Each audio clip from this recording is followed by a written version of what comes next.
कबूतरी और उसका पति कबूतर आज सुबह से घर में बैठे चावल बना रहे थे। रंग बिरंगे मीठे चावल पककर तैयार थे। पति जी, चावल खाने से पहले हम नदी से पानी ले आते हैं। थोड़े चावल प्लेट में डालो, हम जाते हुए चिड़िया को भी चावल देते जाएंगे। लूसी कबूतरी एक प्लेट में चावल डाल लेती है और दोनों घर से निकलते हैं।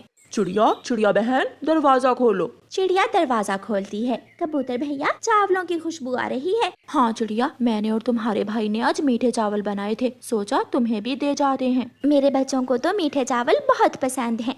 उड़ती हुई गोरी कौवी कबूतर के घर के पास से गुजरती है। ये खुशबू कहाँ से आ रही है? ये तो चावलों की खुशबू है। देखती हूँ किसके घर में चावल बन रहे हैं। गोरी कौवी तोते के घर जाती है और दरवाजे पर दस्तक देती है। मैं सोया हुआ था, बताओ गोरी, क्या काम है? तोते मेरे भाई तोते, आज तुमने खाने में क्या बनाया है? मेरे पास एक अमरूद था, मैं तो वो अमरूद खाकर सो गया था। बड़ी चोंच वाले तोते, कभी कुछ और भी खा लिया कर। जब देखो अमरूद ही खाते रहते हो। मेरी मर्जी, जो दिल में आए मैं खाऊंगा। तुझे क्या काली कौवी? गोरी वहाँ से उड़ती है और कबूतर के घर के दरवाजे पर जाकर दस्तक देती है, लेकिन घर में कोई नहीं था, इसलिए कोई भी दरवाजा नहीं खोलता। यहाँ खुशबू बहुत तेज है, लगता है गंदी आंखों वाले कबूतर ने ही चावल बनाए हैं। खिड़की से देखती हूँ। गोरी कौवी खिड़की में से देखती है तो चूल्हे पर चावलों की हंडिया पड़ी थी। घर में कोई नहीं है। कबूतर और कबूतरी के आने से पहले पहले मैं उनके चावल खा जाती हूँ।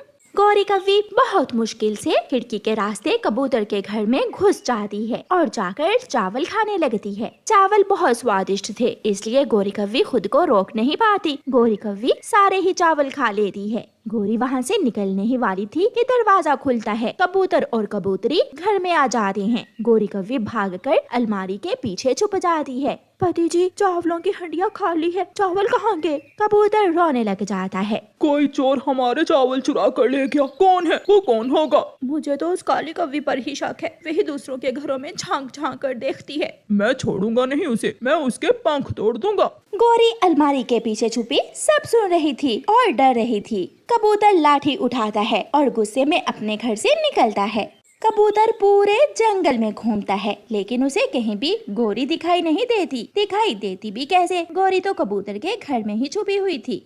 कबूतर, तुम यहाँ क्या कर रहे हो और ये लाठी क्यों उठा रखी है? गोरी कौवी मेरे चावल खा गई। मैंने बहुत मुश्किल से कई दिनों बाद चावल बनाए थे, वो सारे ही खा गई। कबूतर भैया, ऐसे शक ना करो, हो सकता है कोई और चोर आपके चावल चुरा कर ले गया हो। ये काम गोरी का ही है। मैं और मेरी पत्नी बहुत भूखे हैं। कबूतर भैया, आप गुस्सा जाने दे और आप घर जाइए, मैं आपके लिए दाना लेकर आती हूँ। चिड़िया अपने घर जाती है और दाना लेकर कबूतर के घर जाती है। लूसी और उसका पति कबूतर दाना खा लेते हैं। कबूतर भैया, आप चिंता ना करो, मैं 1-2 दिन तक मीठे चावल बनाकर आपके लिए भेज दूंगी। गोरी कौवी के पेट में दर्द शुरू हो जाता है, क्योंकि उसने तो पूरी हंडिया ही चावलों की खा ली थी। जब दर्द बर्दाश्त से बाहर हो जाता है तो गोरी की चीख निकल जाती है। बचाओ बचाओ, मेरे पेट में बहुत दर्द है। चिड़िया, कबूतर और लूसी डर जाते हैं। ये अलमारी के पीछे कौन है? जब वो देखते हैं तो वहाँ गोरी कौवी गिरी हुई रो रही थी। चोर पकड़ा गया। यही है वो चोर जिसने हमारे चावल खाए।